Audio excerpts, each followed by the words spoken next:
Assalamu alaikum, everyone. Welcome to the Cambridge University Islamic Society podcast. This is the first of our fortnightly podcast, inshallah. And today I am very fortunate to be joined by our current president and one of our previous presidents. So, Mr. Current President, would you like to introduce yourself? Salamu Alaikum. My name is Qamil. As Rahat said, I am the current president. I'm currently in my third year for medicine. So I'm actually intercalating. I'm actually doing psychology this year. Inshallah, that'll be fun. Um, and I'm at Trinity Hall. And Mr. Former President? Assalamu alaikum. I'm Ryan. I was president way back in 2017. Studying medicine, coming into my final year, and Magdalene. Magdalene is the college. Yeah. So today I just want to talk about a few things, especially for Freshers Fortnight, because it's a very important 2 weeks for the freshers coming. And I thought, who better to ask for advice than the two leaders of our ISoc? Of course, very wise people, very experienced people. So I thought it would be good to invite them along. I've got a few questions lined up. I've got a few talking points, and I want to start by talking about what you would tell us about your Freshers Week and like how your experiences with the ISoc were, and like, did you guys even get involved in ISoc at first? Because I know a couple of guys, they didn't get involved in ISoc until like second year or something. Ryan, you go first. Okay, Freshers Fortnight. I don't know. Coming to Cambridge was the biggest culture shock of my life. I think I was depressed. I was so depressed with the place within 2 days. So it was quite difficult. Never met people like this before in my life. People I thought only existed on TV. It was crazy. It was crazy. But even coming to ISoc, I was a bit kind of shocked because everybody was still a little bit different, but you had a bit more common ground in ISoc. So I wouldn't say I was overly involved at first in ISoc, but ISoc is definitely where I made my first friends. Yeah, and it was so important because it was impossible to socialize with anybody in the college because they just all wanted you to get drunk and do all these extra things. And I was like, nah, I'm not about that life. Yeah. I mean, you say it was a massive culture shock. Like, where are you from, like, originally? From Luton. Luton. Okay. All right. I didn't know that. Cambridge is a little bit different. Luton. Yes, it's one word for it. Do you remember like who is the sort of like mentor figure for you at the beginning of ISoc, or who you sort of looked up to? Because I definitely have had a few people who I looked up to and who helped me a lot. So it would be interesting to hear from someone who, like yourselves, people would definitely look up to as presidents. It's true.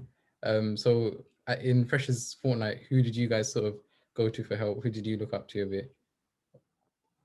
I'll go first this time. For me, I was very excited. I was very active right at the beginning. So I made sure to make myself known, which I don't know, maybe made some people think a bit worse of me, but I think it introduced me to a lot more people than I would have been introduced to if I hadn't been as active. And I think that led to me making a lot of friends with the third year medics at that time. I think historically, it's been quite small cohorts every year when it comes to Muslims. And then I think that third year cohort was like the first big one where there were like 20 medics. Now there's like 20 medics in first year now, and it's just normal at this point.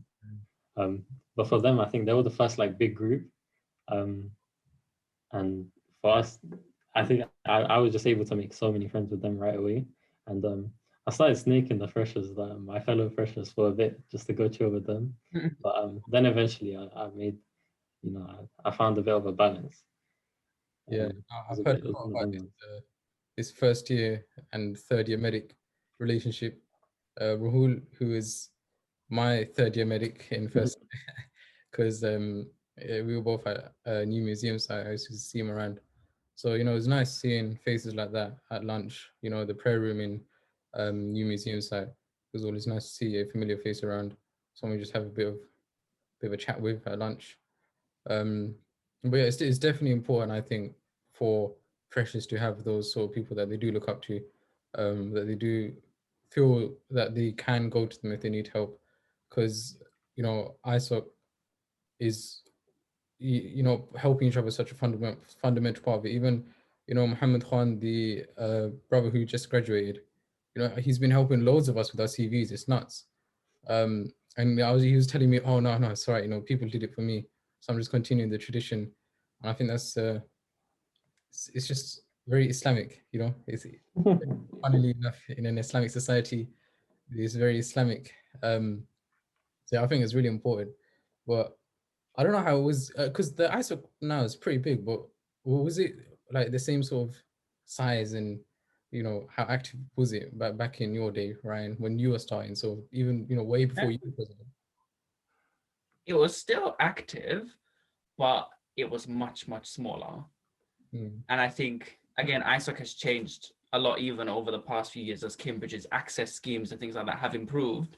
Is that before kind of you only really had medics, like you didn't have people getting into Cambridge from like these backgrounds, like different backgrounds for other subjects.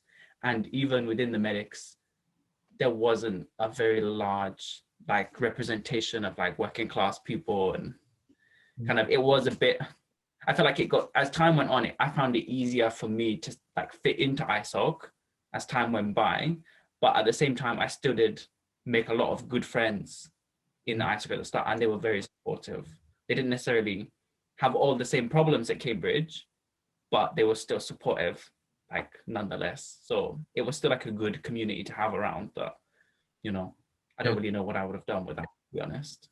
Yeah, I mean that's the beauty of ISoc, I think, because it's like a platform for us to get to know people. Because, as you said, when we come, don't know that many people. It's a big culture shock, a big change of culture, and then you come here, and then you're like, oh, you're Muslim too. Okay, we've got something in common. And then from there, you got like lifelong friendships. It's nuts. Like, honestly, half of my friends now that I've made that came, probably like all of my friends that came, like, I reckon I'll know them for the rest of my life. Because of that strong, bond of Islam, first of all, the believers' bond is very strong, as you know, and I think that's a really important part of ISoc, which it provides for freshers and those coming new to Cambridge, that it gives them a space to make friends, to know their brothers and sisters in Islam, develop spiritually as a person, practically. So I think that's a crucial function that ISoc plays. But I'm rambling a bit now, but well, on that note, what sort of advice would you guys give to freshers who are starting now and who may be feeling a bit nervous and who are scared and don't know what's going on? So stuff that I found that helped me in the first couple of weeks was not to focus too much on the academic stuff, because as much as that is also a shock, it's often less of a shock than kind of the social and emotional stuff that you're going to go through. I think staying in regular contact with home is important. Seeing how your other like home friends are doing, if they've gone to uni or started new jobs or things like that as education's finished. And also having some time to just escape the Cambridge uni bubble in Cambridge, like maybe like a couple of days, like go to one of the masjids or things like that, just to even now in COVID times, just kind of visualize Cambridge isn't just the uni, and there's more to it than that, and there's more things you can do outside of it. Yeah, like that's what I think sometimes, that Cambridge is not a university, it's still a city at the end of the day. You got communities, you got residents, of course, the infamous Mill Road, home to many, like ISoc events, especially at the Eco Mosque.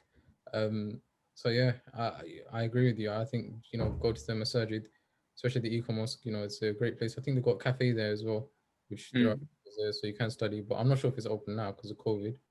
But I don't know, Kimo, you might know more about that, because I don't think it's the cafe is open right now. You can find all the like opening times. I think they stay continuously open from Dhuhr to Asr. But then for the other prayers, it's just 15 minutes before and after. So you're just in and out for the prayers. But I think during the day, but again, I mean, we're busy with academics, so maybe on the weekend you get the opportunity to just sit and contemplate. Yeah, definitely. Like you do need to take a break from the books, especially as freshers when you might be putting the pressure on yourself. Thinking you need to memorize everything. But again, yeah, as you guys are saying, it's good to go from the surgery. It's good to get out a bit. Yeah. So, Camille, what would you say then to freshers, especially this year's freshers? I'd say definitely, look around. Don't limit yourself to, just a small group, either within your college or within, just the Islamic society. Um, Put yourself in situations which you might not be fully comfortable with. Um, for me, I definitely didn't do that. I just went straight to ISoc, and that was the only people I chose with. But now I'm getting the opportunity to, um, think about new other different societies, and you know, um, figure out how to make friends with, people that aren't, you know, too similar to me. Which is a skill that you need to learn. Um, but obviously, everything is up to what you're comfortable with. So, at the end of the day, if you really are interested in only being friends with Muslims, you can find them not only at ISOC, obviously just by putting yourself out there, and potentially like recognizing a Muslim sounding name in your college group. You just DM them. You'd be like, yo, or Assalamu Alaikum, that's what you would say. But yeah, ISOC I think is the best place when it comes to just the variety and the choice. It's the it's Yeah. the Like I remember, like I was deep. I was thinking when you come to university, it's not just the people from the UK. Like it's literally an international community. We've got so many international students. You know, as Allah tells us in the Quran, like He's created us from many tribes so that we can learn from each other. And it's fascinating. When you hear about other people's cultures. We've got brothers and sisters from Kenya, the USA. I met one fresher the other day from the USA. It was fascinating. Like the way their lives are different. He was telling me how COVID has affected the USA over there, which of course is uh, is a tragedy, of course, but it's really interesting to learn from others in ISOC, uh, and not just ISOC as well. You know, as you mentioned, Kumo, branching out to other people, especially at the in your colleges, people will be curious about your deen. Because for them, it will be the first time that they're meeting Muslims, and um, of course they'll be curious. They'll think, "What is this?" To them, it's a strange thing, but to us, where many of us we come from, um, Islam is like pretty much all our friends are Muslim. Everyone around our area is Muslim or is very, very familiar with Islam.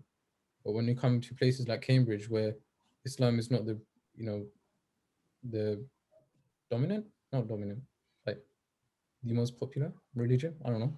Um, they will be very curious, and I think it's a great opportunity for freshers to have a bit of pride in their deen. Not be shy about being Muslim. I heard one of the senior brothers talking about another senior brother, how he's like so open about his religion. Well, some of us, it's a shortcoming for many of us that we're a bit shy about our religion. We'd rather just say, oh no, I don't want to go to this place, rather than explain why. And I had this brother, he gave a copy of the Quran to the Kosovan president. I said, this guy, he's nuts. Like, I would never think of doing that. But again, that's just testament to his uh, strong belief in Islam, that he's not shy.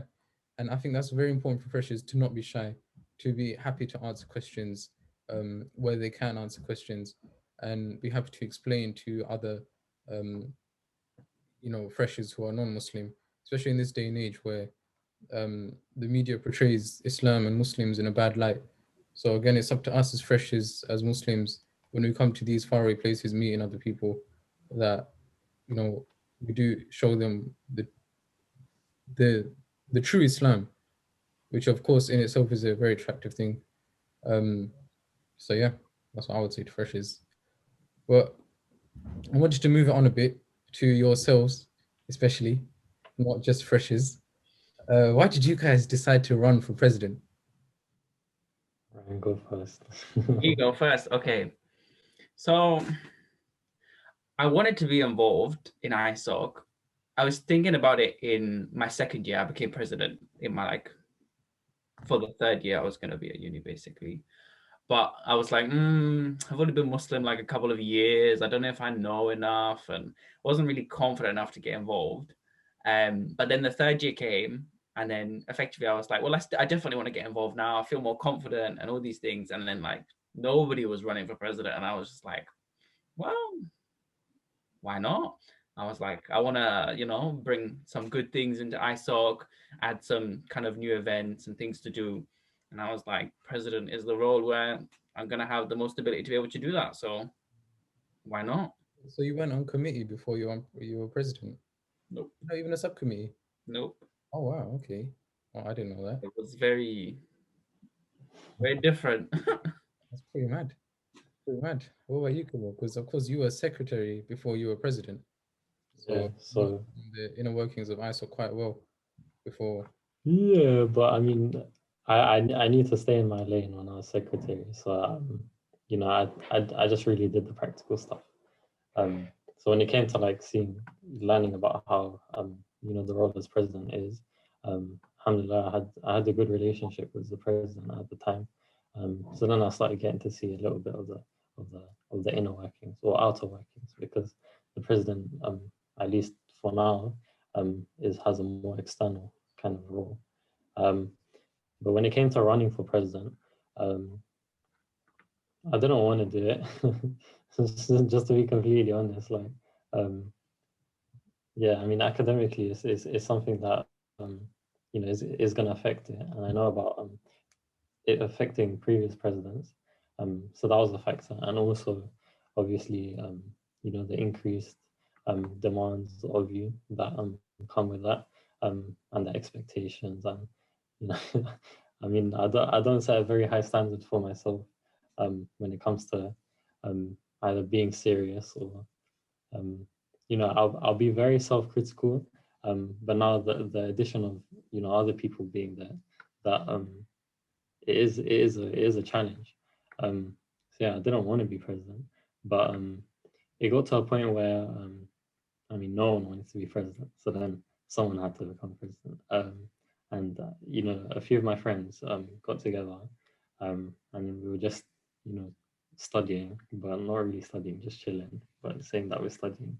And they're like, yeah, you should do it. And then I just said no like a bunch of times, and then when I had that little feeling of like, okay, maybe it'll probably be fine, then I ran for it. And then alhamdulillah, at the AGM, people were extremely supportive, and that obviously adds to my confidence and feeling better about being in this role. Yeah. No, I remember at the AGM, Samuel, our previous president, he was talking before the actual hustings, and he was like, "Oh yeah, when Camille was president," and it is like, everyone was like, "You gave it away, man." It just wasn't right. It wasn't right at all. But I was the only person running, so I'd have to do really badly if I didn't get the role. Yeah, everyone will agree with me when we say that. Very good president so far. You haven't messed up yet. But yeah, no.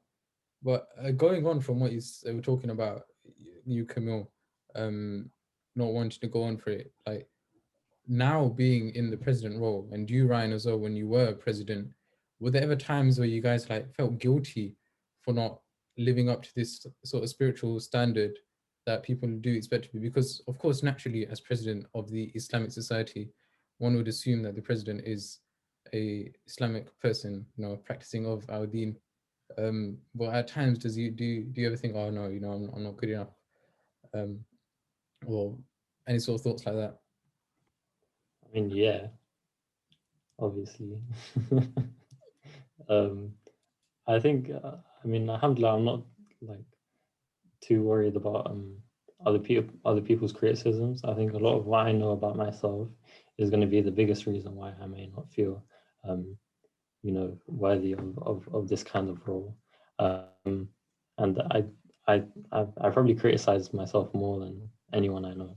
And I mean, people will hear me when I talk about if I've made a mistake or something, and they're always like, oh, it's not deep, it's not deep, it's okay, it's okay. And I'll just be like, okay, fine. But in my mind, it's 10 times more than what you think it is. Mm. But I mean, at the end of the day, that's how we should be, right? We shouldn't feel like we're deserving of this role, or we're the perfect person to do this. We should always be thinking of ourselves, being critical, and checking ourselves and asking other people to check us, and not being hurt if someone gives you some advice, because if when it's from a place of love, then why would you get hurt? But yeah, I think that's it for me. Yeah, definitely. What about you, Ryan? What are you thinking about your Um, time? I think, yeah, there was definitely a lot of moments where I was feeling guilty or more under pressure. And it's like completely understandable, because you're kind of like, actually, if you're putting yourself in a role like that, you do have to hold yourself to account a bit more. But the main thing I kind of told myself is like, oh, like I didn't sign up for this role telling everybody, oh, I am the best person. I am this amazing. You should be like me. I came into the role saying, I want to do this in the society. I want to do this and I want to do this. So I thought actually a lot of what this is a lot about what I'm doing external to me. Like regardless of what's going on in here, it's about, is it working out there? And when things were working out there, I was like, well, actually, then I am doing my job. If the ball is rolling outside, everything's good. Yeah, no, it's definitely, there is a balance, definitely, even in life in general. Of course, we doubt ourselves a lot, but these sort of overthinking thoughts and these doubtful thoughts, the majority of them, they are from the shaitan, and it's from him trying to, Ain't gonna help anybody. defeat us essentially. And, I think knowing that as long as you stick to your principles, and knowing that you're trying your best, and knowing that you're trying to do everything as much as possible in accordance to the sunnah, um, and of course the sunnah is a perfect example for us. So as long as we try to emulate that uh, example for us, then I think there isn't too much to be unhappy with ourselves. But again, Kimmo, as you were saying, to hold ourselves accountable at times as well. Of course, everyone knows the famous saying of Umar radiallahu anhu, when he said to hold yourself accountable before we are held accountable for our deeds. Um, so I think that's a very important thing, as freshers, especially when you come into this new place and you're exposed to these new trials and tribulations, which you may, fall victim to. It's very important at the end of the day, to take a minute or two, just like take account of your day. What did I do when I woke up? Did I read on my salah? Did I, did I read my adhkar?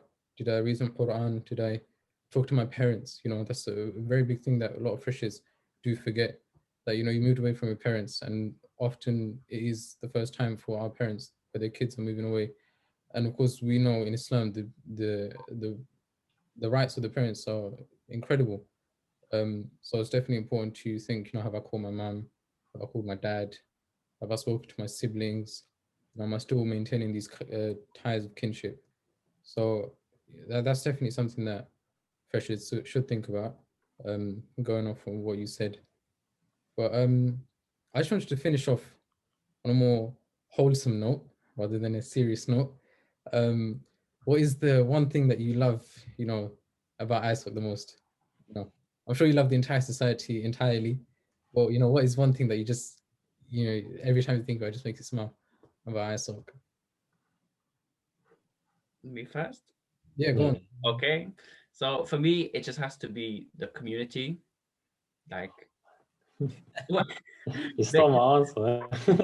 I think it's what most people are gonna love about ISOC. Like the events are nice, maybe some of the food or some of these things are nice, but nothing beats the fact that actually you suddenly have a big network around you that cares a lot about your well-being on so many levels.